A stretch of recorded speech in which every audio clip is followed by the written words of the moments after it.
Revelation 1027. From the 29th of July 1939. Monastic life. Concerning a previous conversation.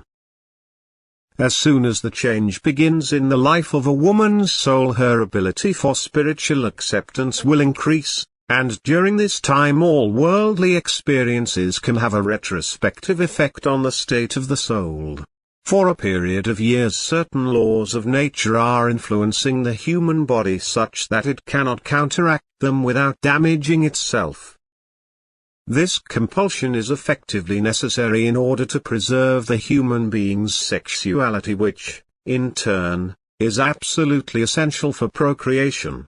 As long as this instinct is clearly expressing itself, as long as the person is always trying to accommodate it, the soul's desire for spiritual nourishment will not voice itself.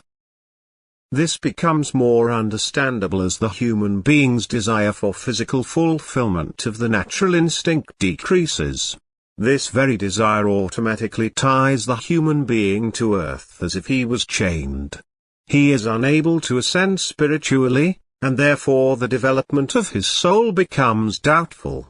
Consequently, no pure, God-pleasing relationship can ever be established from earth to the spiritual world as long as the body's desire still aims to fulfill its natural instinct, because these two worlds do not harmonize with each other.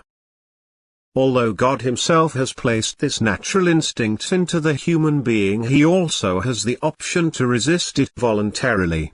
However, when people indulge in it without hesitation, the soul's ascent will be obstructed. Whereas every resistance to this desire will also loosen the soul's chains.